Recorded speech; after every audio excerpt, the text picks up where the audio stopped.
সড়ক যেন থেমে গেছে সেতুমুখে। মাঝপথে এসে থেমে যায় অটোরিকশা, কারণ সেতুর মাঝ অংশ ডেপে গেছে। উপরের অংশে ফাটল, রেলিংয়ের প্যালেস্তারা খসে পড়ে মরিচিকা ধরা রড বেরিয়ে এসেছে। পিলারগুলো হারিয়েছে ভার বহনের সক্ষমতা। এই পরিস্থিতিতে বাঁশের খুঁটি গেড়ে সেতুটিকে টিকিয়ে রাখার মরিয়া চেষ্টা চালাচ্ছে স্থানীয়রা।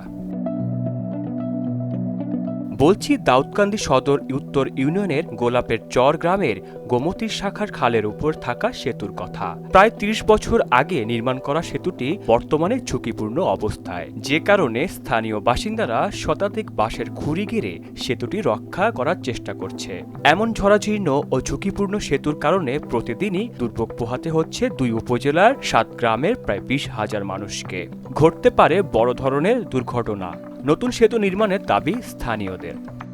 আমাদের গ্রামের ৬-৭টা গ্রামের মানুষ এখানে চলাফেরা করে, ছোট ছোট স্কুলের বাচ্চারা আসা যাওয়া করে। এই ব্রিজটা অত্যন্ত ঝুঁকিপূর্ণ। আমাদের গ্রামের ব্রিজটা বাঁশ দিয়া ব্রিজ, দেখেন বাঁশ দিয়ে আমরা ঠিকাদার রাখছি এলাকার জনগণ মিল্লা। যেই বাঁশের ঠিকা দিয়া কখনো ব্রিজ ঠিকা রাখা যায় না। জনগণের সমস্যা হইব, জরুরি এটা দেওয়ার দরকার। মহিলারা আইতে অনেক সমস্যা, ডরায়, আইতে চায় না। মনে হয় ভয় লাগে, যাত্রীরা তো ভয় পায় যে কোন সময় জানি কার জীবন চলে যায়। রিক্সের ভিড় চালাই আমরা। যদি সরকার এমন কোনো একটা ব্যবস্থা নিতে হয়, দেশের জনগণের জন্য ভালো হতো। সরকারলিয়ার লোক এবং এই অঞ্চলের লোক এখান দিয়ে এটাই মূল কাজ, তার কোনো বিকল্প নাই। তো এটা খুবই দরকার।